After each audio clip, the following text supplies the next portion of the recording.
This is Strictly Business, presented by the Greater Bakersfield Chamber of Commerce. Sponsored in part by the law offices of Young Wooldridge, San Joaquin Community Hospital. And now, here's your host, Cindy Pollard, President and CEO of the Greater Bakersfield Chamber of Commerce. Welcome back. Thanks for coming back with us. Joining me now in the studio is Steve Saunders, Chief of Staff for the Kern County Superintendent of Schools, and Colleen McGauley, Executive Director of CASA of Kern County.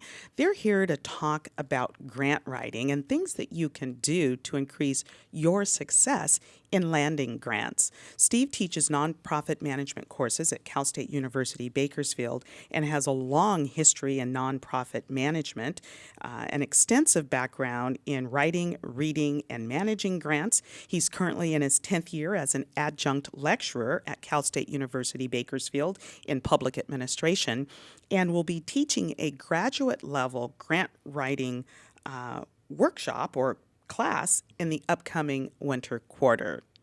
Colleen has actually been involved with CASA since 1994, starting as a CASA herself, and has been the executive director there since 2001. Colleen has an incredibly high success rate in landing grants, and between Colleen and Steve this morning, they're going to provide some outstanding information to help you be more successful. Thank you, both of you, for joining me. Thank you. Thank you. Two of my favorite people. Likewise. Likewise. Did you have a good... Feel the love. Yeah, did you have a good holiday? Wonderful. Fabulous. Good deal. Now, we were talking just a little bit on the break about where some people go wrong in applying for grants, and I know we're going to get more into that, but you said you've got to go after the right grants. Mm-hmm. Talk to me about that. Well, I mean, one of the mistakes that people make is that they just start applying to foundations and, you know, they read maybe a description about a funder and think, well, that fits, so I'll write a grant. Uh-huh. You really need to do your research up front because there's geographic limitations. Many funders have restrictions on the types of programs they'll fund. Uh-huh. And you want to do that research up front so you're not wasting your time sending off proposals to funders that will never fund you. Okay. Mm-hmm. Colleen, what do you look for when you're trying to decide if a grant well, nothing beats the phone call to the foundation. Many foundations have some person that you can ask a question to. There is not a lot of funding streams, funding foundations in the Central Valley. Mm-hmm. But Kern County is at the top end, as you know, in business of Southern California. Mm-hmm. I often will call a Southern California granting foundation and say, we're your neighbors to the north. Where do you put Kern County in your understanding of Southern California? Uh-huh. And it tends to stop at the Grapevine. Oh. It really does. Okay. And I will, if they say no at that point, I won't waste my valuable grant writing resource time to fund. I'll say we are part of Southern California, strictly speaking, but I try to make that phone call and narrow down the small group of people who will fund our advocacy for abused children and consider Kern County a fundable region. Okay, that makes sense. So how do you know if your agency is even ready for grants? I mean, is there a self-assessment on the organization that you do first to make sure that you're in position to compete?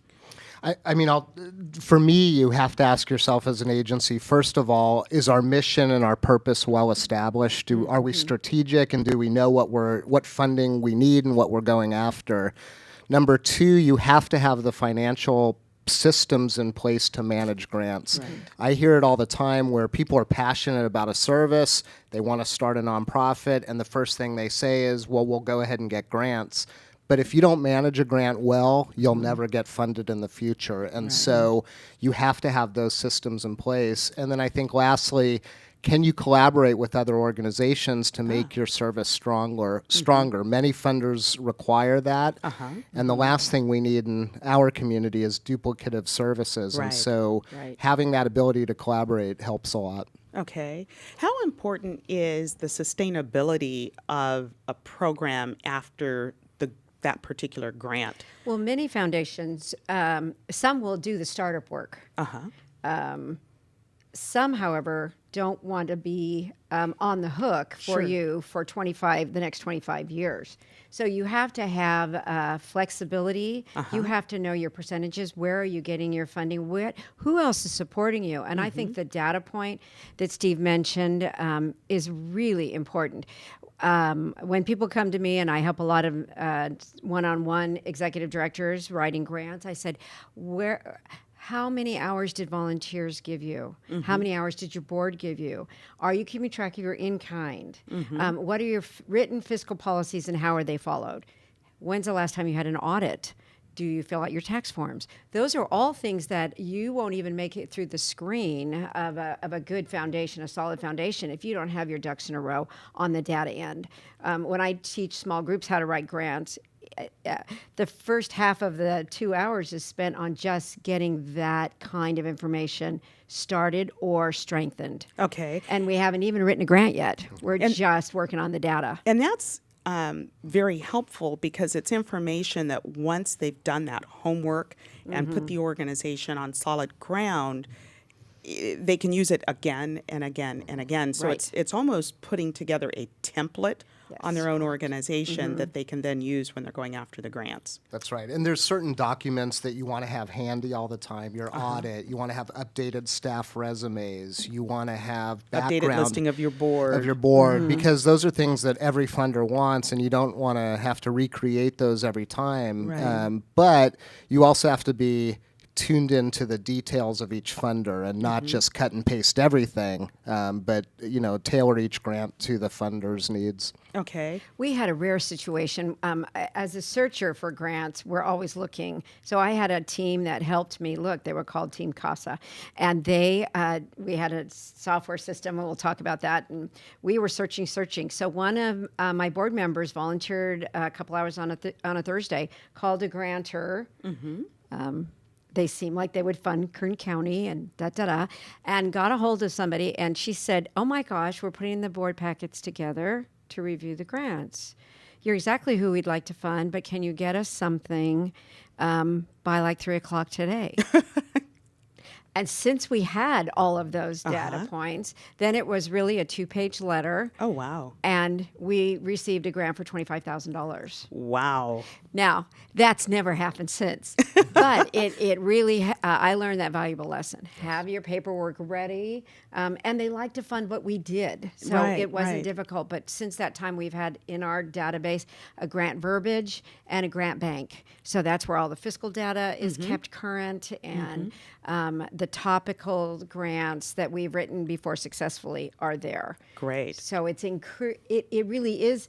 It can be sometimes a cut and paste with new information, because we don't have a residential program. CASAs do their thing in a very limited amount of space. So if they were interested in funding us, once you have successful grants, it's not difficult to write additional successful grants. Okay, and it just makes the entire process a lot less onerous. Yes. So how long does it take to write a grant? You hear people go, oh my gosh, I'm writing a grant, and they're pulling their hair out, and they've been working on it for months. Is that typical? You could answer that question several ways, because one, it depends on the type of grant. Federal grants typically take a lot longer because the requirements of what you have to explain, the forms are more onerous and so forth. Okay. But you could also look at it from the standpoint that grants, in my opinion, take a long time to write, because the first thing you have to do to be very successful in this field is establish relationships. And that takes time. And so cold calling funders and saying, hey, we have a great program, will you fund us, isn't typically that successful, just like in business. It's those relationships that you develop. And so if you look at it, some people talk about fundraising as a marathon, not a sprint. And so that marathon piece is developing those relationships. But once you have the verbiage and so forth, a typical grant, the actual writing piece of it usually is in some respects the easiest part. Well, now, the developing the relationships locally is something that's fairly easy to do. It does take time. But what about the relationships for grants that you're seeking for funders that maybe are not local. Maybe they're out of Southern California or federal. Does that relationship component still exist? And how do you do that? I think so. I inherited some funding sources from Southern California when I took the job as executive director, and they were funding fairly consistently, like 2 grants every 3 to 4 years. And I got on the road. And I went down and I said, I'm so grateful, and you have yet had us not to have a site visit, but I'd like to come down and meet you. And that was a very worthwhile visit. That great. was worth a day's travel. Because it's nothing like pressing the flesh here in town, and you can say thank you. But it's not the usual funder who will drive up for an event. Right. So I just feel like over time, if an executive director or a grant writer looks at who's been funding us off and on, it is worth the gas to drive north or south so they can put a face to the work that they're funding. Okay, that makes sense. Now, Colleen, just a couple of minutes ago, you talked about searching for grants. Yes. How do you find a grant? Where do you look? I'm sure there must be scads of sources. There are out there. sources. There's newsletters that you can subscribe to. There's a lot of services that are available, and I'm going to let. We had a fabulous foundation search program. It was very expensive, but it's where we found some of those grants. Funding sources now, you can go grant seekers, grant search, and I'm going to let Steve speak to that. But we had this service that you could, many grants are closed to you because they do not allow a cold request to come in. Oh. And this service helped us figure out, let's say, I know someone that funds us has on their board Steve Sanders. And Steve Sanders is on a funding source that funds CASA. Steve Sanders, you could go on this one screen and you could say, he's on, the Seven Sisters Foundation, which I can't apply to. So I started working on getting to know Steve Sanders better, so he might consider opening us up to these other 2 foundation boards that he sat on. I thought that was a fabulous tool of that one very expensive funding source. But you can go to the library and find foundation resources. And I wish Steve Sanders had all this money to give out. But, there's services that you can pay a lot of money for. I mean, just Google or any search engine. There's ways to sign up for listservs from funders. The Foundation Center has an online kind of regular listserv that will send out, announcements. But again, you'll hear me say this a lot. I go back to relationships, and a lot of it's relationships driven, and just getting on the phone and saying, hey, can I get on your mailing list for new announcements and so forth. And I think developing those relationships. There is a grant network in Kern County, actually through our office, the Superintendent of Schools, that Sarah Barron handles. She's our grant writer. It's a quarterly kind of meeting of funders and grant folks. And so just go to the kern.org website and look for grant resources, and Sarah can get you signed up. But that's a good resource as well. That is a good resource because you'll find people are doing similar kinds of work. And that whole word about collaboration is really important. One of the funders in the community decided this last funding stream that they wanted nonprofits to work together, a minimum of 3. Right. And so that's a way for the funders to start saying, this is the kind of work we want you to work together. Sure. And CASA, because of the confidentiality of the courts, I wrote a very nice letter back saying, I understand why you're doing it. I applaud why you are doing it. But we are court ordained to work independently, so I can't. That took me out of the running. Right. But one of our colleagues, Zane Smith, said, I don't. All the first 5 Kern funding was coming in, 0 to 5, 0 to 5. He said, "Gosh, that's going to be a lot of funds." But he says, "I don't do that. That's not in my age range." Right. And other things come along, so you just have to say, "Good for you all." That's closing the door for me, and I'm glad I've gotten funding from you in the past. Right. Well, we've got a lot of great things to talk about in the next segment, so stick with us. We're going to take a quick break for a word from our sponsors. Stay with us.